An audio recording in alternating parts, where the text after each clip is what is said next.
If you've got a Pimax Crystal and you're an iRacer and you are connecting via Wi-Fi and people are complaining about you blinking, disconnects, latency problems, you need to check this bug out. Racing doesn't give you a lot of ways to tell why you have jitter or latency problems. You only get to hear it from your competitors who complain of, quote, blinking, flashing, you're disappearing, reappearing on the track, trying to pass people. It causes huge problems, right? And I just could not figure out what's going on. So here's what I found. So just baseline here. I haven't run any Pimax software, fresh reboot, got iRacing open.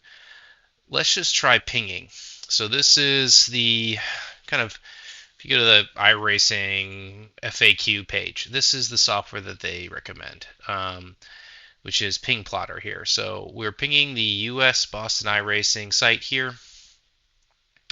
3 hops. You can see the latency here is all like about the first couple hops, which is right. It should be within my main network here. Only 2.5 to 5 milliseconds. We're on Wi-Fi 6 here. We're on AT&T Gigabit wireless. You can see here's a speed test from a little bit earlier. You know, we got 800 up, 600 down. It's a solid internet connection, and our wireless signal is very strong. It's full here. So this is kind of what you expect normally here, right? So we're somewhere between some spikes here, 50 to 70 milliseconds. Now here's our first bigger, higher latency loss one. But you can see all of it occurred here at this last hop, right? So the max here is kind of in the later hops. So nothing local, right?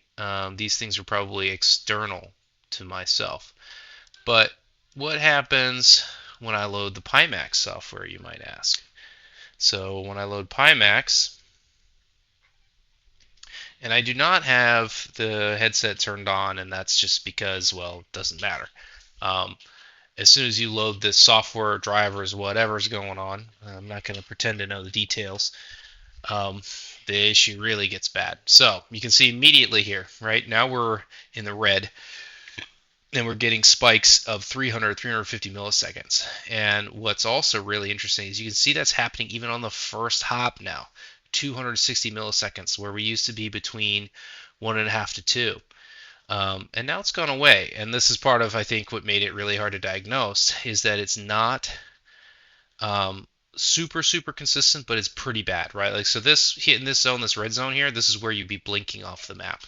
And you can have perfectly smooth frame rates, and actually even the performance indicator on iRacing will still look okay, but we're not okay, right? Like, we're disappearing, we're having major issues with our connection. So we've got the Pimax software running. It's now bad.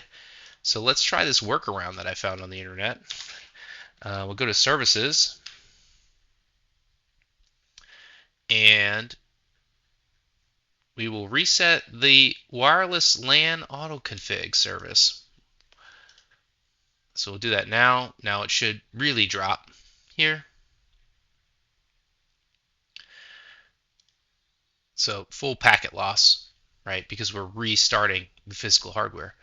And let's just watch what happens after that. So this red bar here, you can see this is after I've restarted the wireless LAN. We still got the Pimax software open, and things are going to get a lot more normal.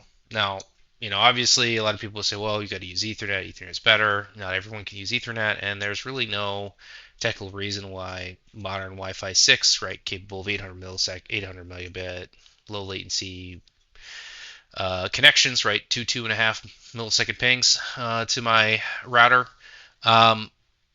should work, right?